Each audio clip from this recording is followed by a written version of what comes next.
Good morning, I'm Rosalie, and today we have a great show coming up with experts who will share new medical breakthroughs and innovations from postpartum depression to a rare genetic disease. So stay right here to kick off your weekend with resourceful information to advance your quality of life.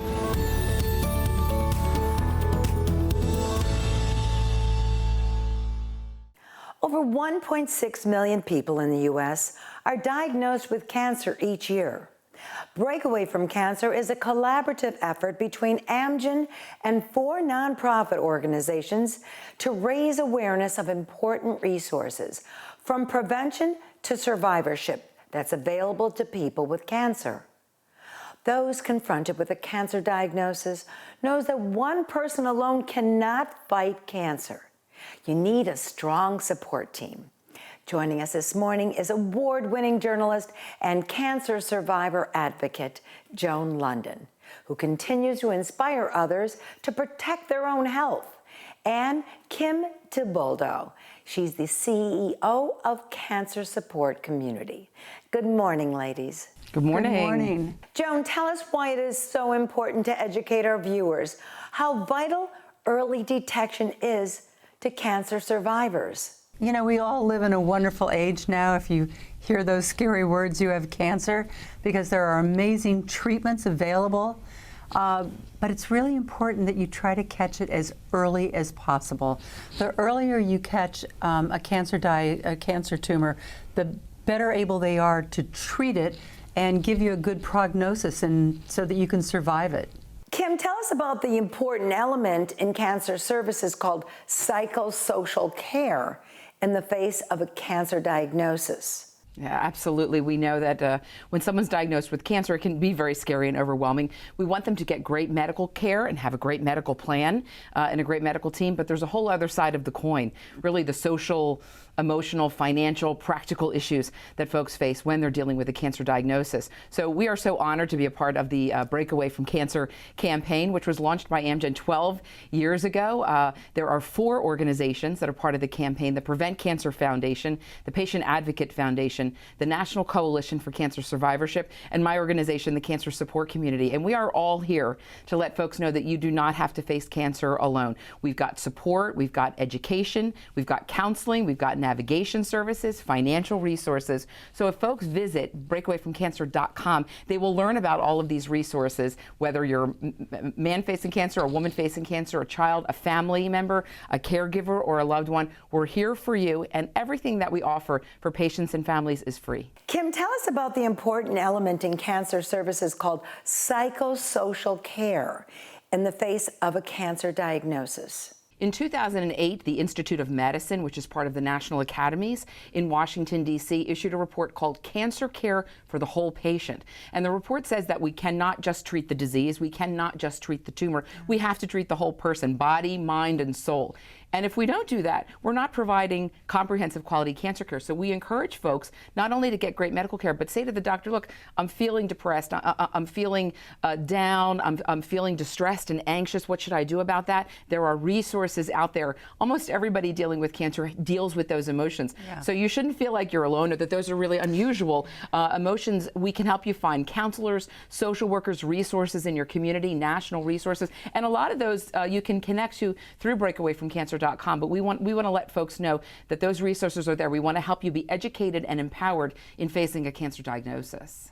Speaking of being empowered, Joan, after your battle with breast cancer, as a TV journalist, you work to inspire and motivate others affected by cancer. How did that lead your advocacy to break away from cancer? Well, you know, I just had this turning point a few days after my diagnosis where I said, this is a chapter that if you are open with it and transparent, and you could actually have an opportunity to help a lot of other people fighting cancer. And that's what it's become. I've been an advocate in Washington trying to change health policy. And by joining Breakaway from Cancer, this gave me all the tools, because I hear from thousands of people week in and week out on social media that they can't get treatment, they can't get screened, they just don't know where to turn. And there are actually resources for every single one of those people. So I've kind of been the person, the connector here between everyone out there and the resources that are available. I mean, Breakaway kind of did the work for everyone. And whether you can't figure out your insurance or the finances or get a ride, something as simple as not being able to get a ride to your treatment, there are resources in every city in America to help you with all of those things. They're all free services. So it's really important that people are vigilant and that they have their screenings, whether it's that colonoscopy, the mammogram, the head-to-toe skin check. Be vigilant, because that means you can catch it early if possible. And then don't face it alone. There are so many people there to help you. How did the psychosocial issue affect you personally? You know, I don't think anybody can say that they hear those words, "you have cancer," and that they aren't affected by it, that they aren't, even if you have all kinds of wonderful resources. So I understood, and I remember going on TV one day and talking about how I was so wonderful that I had my husband and all my children with me at every appointment, and I heard from a woman on social media that says, "I'm so glad that you have all that, but just remember there are some of us out here that don't have a husband, that we're single moms, we're working, we're trying to still get food on the table and take care of our kids while we're going through our cancer care. And I will never get that woman out of my mind, ever." And that is what it just propels me every day. How important is it to begin the process of building a support team to guide you through to credible resources that are available to care for your own health? It's critical, and it's no longer just a nice thing to do, or an add-on. This is now really a part of quality cancer care. Many hospitals now are offering what's called a distress screening. Again, you go in, they check your blood pressure, they check your temperature, they're asking you about your levels of distress, your levels of anxiety, so that we can help you. We can figure out what your concerns and what your barriers are and help you find the resources to navigate through that cancer diagnosis. We want to help folks sort of through and beyond cancer. And as Joan said, a lot of the work's been done through breakawayfromcancer.com. We've assembled these amazing organizations. I'm so proud to be a part of the campaign. I've been involved since the beginning for 12 years. And the campaign really is about letting folks know that they don't have to face cancer alone, no matter who you are, no matter where you live. If you visit breakawayfromcancer.com, I can assure you we've got some resources to help you through your cancer journey. Thank you, Joan and Kim, for joining us this morning to discuss the importance of early detection and why it's so crucial to have strong support systems in place to fight cancer and protect your own health. Yes, absolutely. Thanks, Rosalie.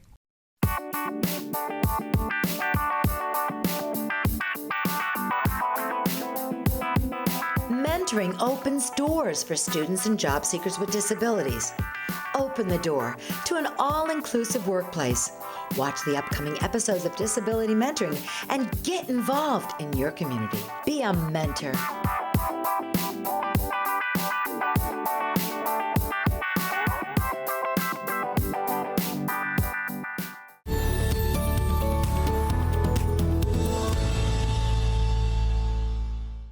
According to the National Institute on Mental Health, postpartum depression is a mood disorder that can affect women after childbirth. The first few months a new mom is to celebrate happy times with her newborn baby, though it's estimated that postpartum depression affects over 500,000 mothers in the U.S. each year. Dr. Samantha Meltzer Brody is an associate professor and director at the University of North Carolina Perinatal Psychiatry Program and the Center for Women's Mood Disorders. She joins us this morning to discuss symptoms of postpartum depression and a research study. Good morning, Doctor. Good morning. Thanks for having me. So, Doctor, explain how postpartum depression starts and what a woman begins to experience after childbirth.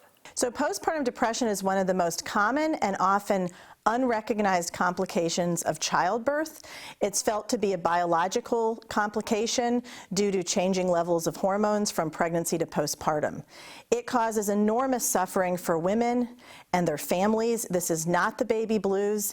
This is a serious mood disorder, as you say, and the symptoms can be quite difficult and, as I said, cause enormous suffering, low mood, anxiety, crying spells, and at the worst, thoughts of suicide. All right, so what is the distinction between postpartum depression and what is referred to as the baby blues?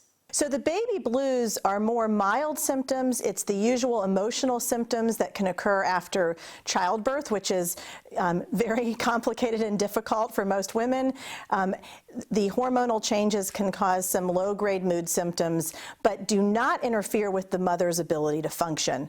In contrast, postpartum depression does cause significant difficulty functioning. Moms are not able to take care of the babies how they want, interact with the baby, and importantly, they're not enjoying the experience of being a mother. So is it a biological complication that's caused by the pregnancy? Well, that's one of the things we're investigating in the Hummingbird study.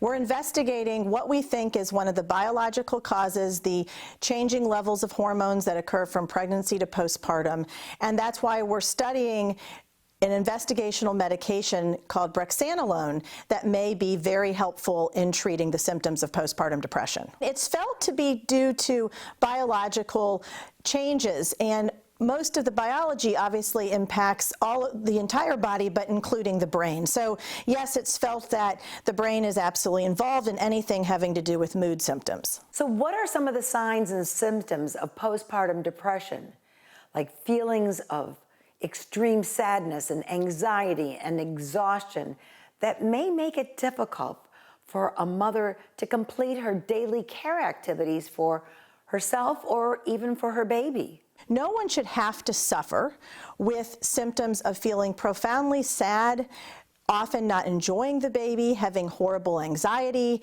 having ruminating thoughts, not being able to function like your usual self, or having any thoughts that life is not worth living. Those are not normal experiences of the postpartum period. So the baby blues, women may feel more emotional, but with postpartum depression, this is real suffering, and oftentimes family members notice that the mother is not acting like herself. And so any woman watching this who feels that she's really suffering, that this is not a happy time, that in fact she's feeling scared, anxious, that it's interfering with her ability to enjoy the new baby, these are all things that should make a woman reach out. We encourage people to go to the website, thehummingbird.study.com, to get more information. So what treatments are currently used to treat postpartum depression? Yes, currently there are a variety of different medications as well as psychotherapy that are available.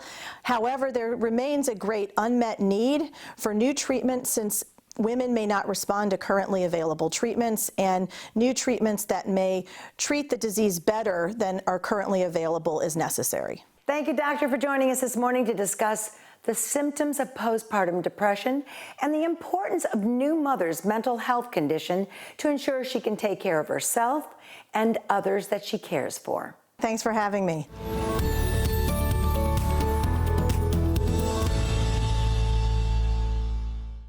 By the year 2050, an estimated 115 million people worldwide will have Alzheimer's disease. By 2025, large states with people ages 65 and older, like Florida, anticipates an increase to 720,000 individuals to be diagnosed with Alzheimer's. And California anticipates 840,000 seniors to be diagnosed with Alzheimer's disease. So if you have a loved one with Alzheimer's, you'll recognize there is a growing need to find new treatment for this disease. Joining us to discuss new Alzheimer's research is Dr. Stephen Targum, Chief Medical Advisor and Clinical Psychologist, Trial Consultant.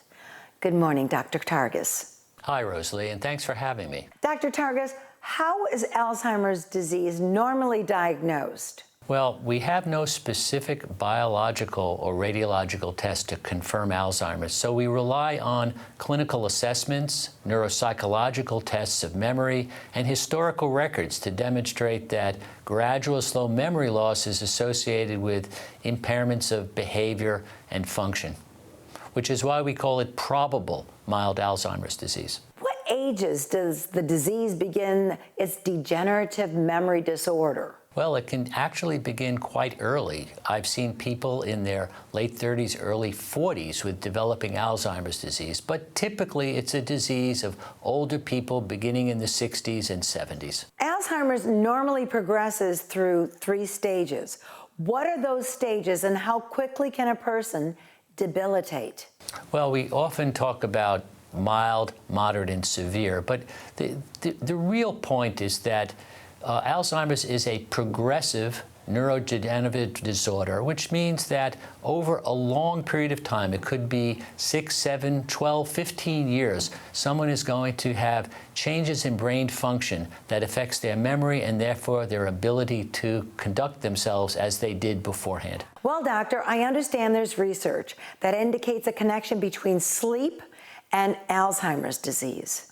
Yes, and this is actually an exciting new area. We believe that sleep can actually improve or affect someone's ability to remember things. There's a direct relationship between cognitive decline and some aspects of sleep disturbance. Very specifically, there's one component of sleep we call slow wave sleep or deep sleep, the non-dream part of our sleep, which is essential for clearing out toxic substances. One of those substances is beta amyloid, which we know accumulates in the brains of Alzheimer's patients as plaque, amyloid plaque. So if we could facilitate sleep, improve healthy sleep, we may also be able to improve memory function. Individuals with mild cognitive changes caused by mild cognitive impairments have an increased risk of developing Alzheimer's or another dementia. Do all people with mild cognitive impairments develop Alzheimer's? I'm glad you asked that because it's often a fear that everyone has. First of all, we all at some point or another forget where we left our keys or forget what we ate for breakfast the day before. That can be part of normal aging, not an issue at all. But some percentage of people, and we don't really know for sure based upon different criteria and definitions, some percentage of people develop what we call mild cognitive impairment, and some percentage of those people do go on to develop Alzheimer's disease. And as you noted at the beginning, it's a big issue. 1 in every 3 seniors will be diagnosed with Alzheimer's sometime in their lifetime. And in fact, every 66 seconds, someone in the United States will develop Alzheimer's disease. So even in the course of our conversation now, 6, 7, 8 people will be developing Alzheimer's disease. So we really don't understand. Is it hereditary? There's certainly a hereditary component to Alzheimer's disease, and we believe we can see it transmitted from one generation to the next. Well, a new treatment is entering phase 2 of its clinical trials. What about the potential of this treatment? Is it different from prior Alzheimer's disease treatments? In fact, it is. It's a very unique strategy. The drug called pyromelatine is a combination of melatonin, which we know facilitates sleep, and serotonin, which has been used to treat anxiety and depression. But in combination with the melatonin, this drug may help protect brain cells, we call that neuroprotection, as well as stimulate brain growth in certain areas of the brain, we call that neurogenesis. So pyromelatine is a very unique strategy for treating Alzheimer's, like nothing we've ever studied before for patients with Alzheimer's disease. So does sleep aids help you sleep? Well, I think sleeping aids, in fact, in some instances can make it worse. We know that benzodiazepines, drugs like Valium or Ambien, can actually impair memory the following day, whereas this new agent, pyromelatine, or even melatonin for that matter, is not going to affect sleep. It may actually facilitate healthy sleep, which is another reason why we believe this research program is so important. All right, doctor, where can we learn more? Recognitionstudy.com. And when you go to that site, it's rather easy to get more information about the study, answer a few questions, and determine if you or your loved one might be eligible for this study. We're looking for people between the ages of 60 and 85 who have a diagnosis of mild Alzheimer's disease. Thank you, Dr. Targis, for joining us to create awareness of new research and treatment advancements in caring for individuals with Alzheimer's. Thank you very much.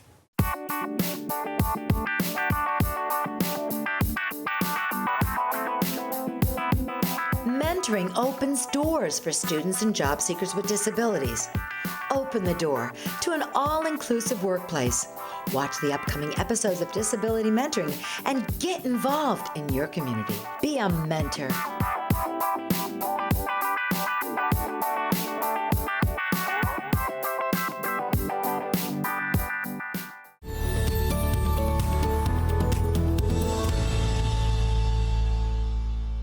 There is an ultra-rare genetic disease that has potentially life-threatening, painful attacks that can't be diagnosed easily, leaving the patient struggling with mysterious symptoms that include abdominal pain, weakness, nausea, fatigue, respiratory failure, confusion, and of course, anxiety. This genetic disease is called acute hepatic porphyria.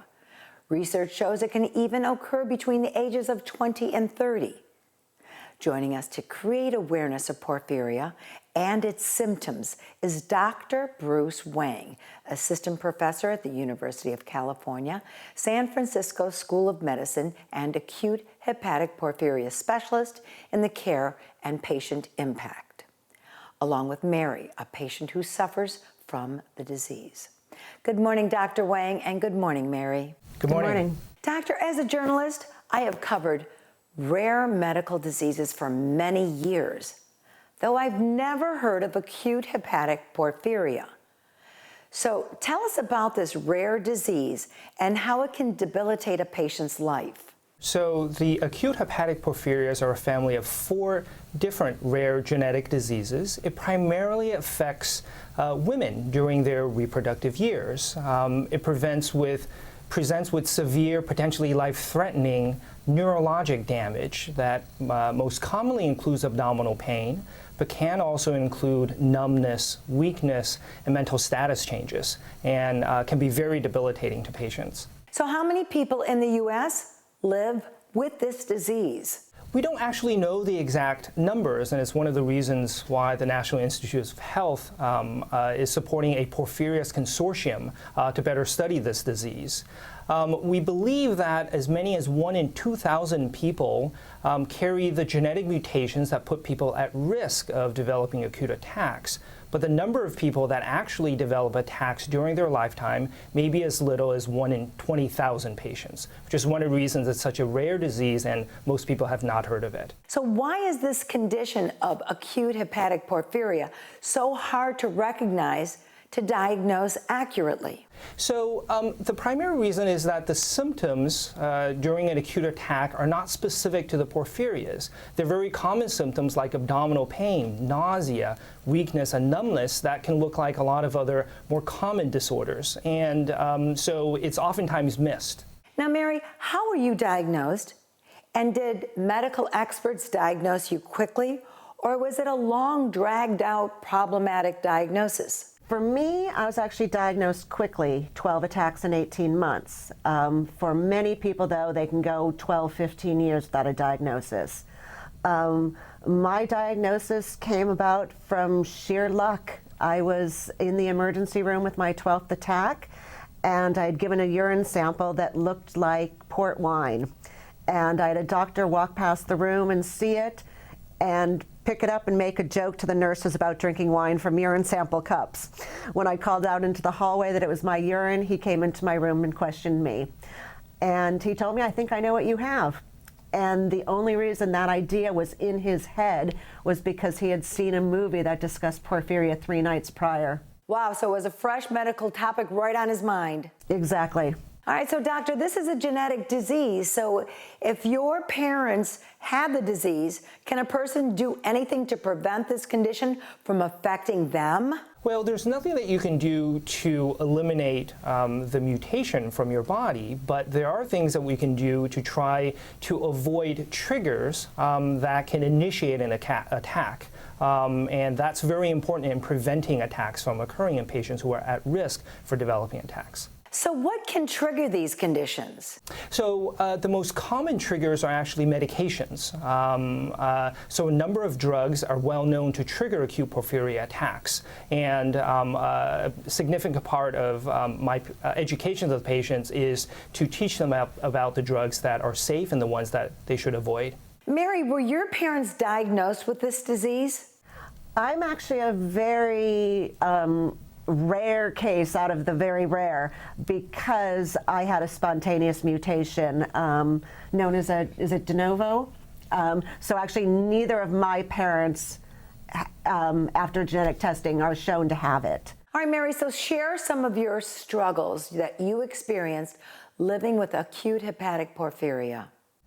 Well, I used to work, I used to travel, I used to cave, but due to the severe pain of porphyria in my stomach, my back, my legs, including weakness, lethargy, paralysis in my hands, I cannot do any of those things anymore.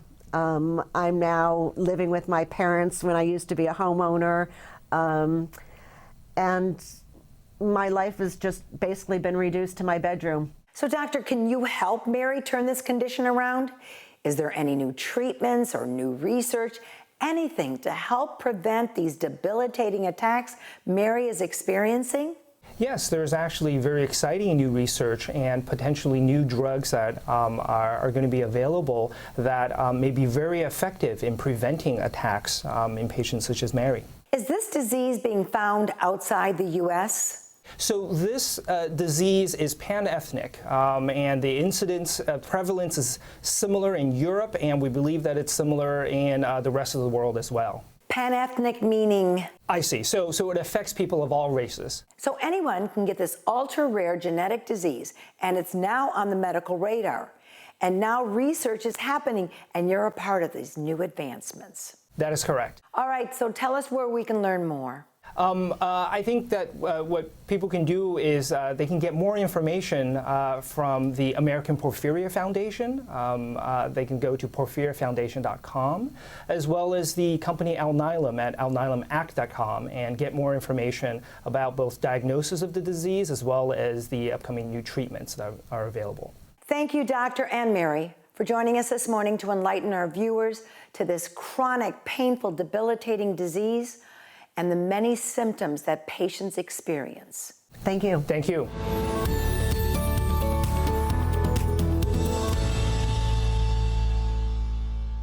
Our experts today shared resources to help you create a strong support overall health system.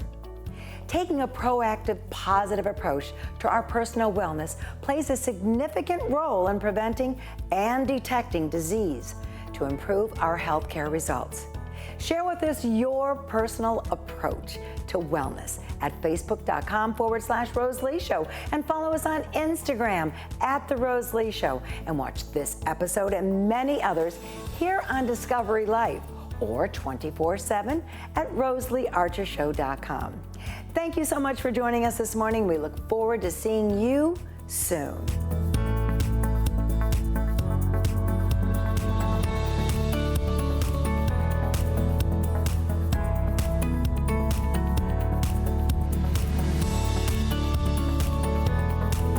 The proceeding was a presentation for The Rose Lee Show. The views and opinions expressed in this program are not necessarily those of this station.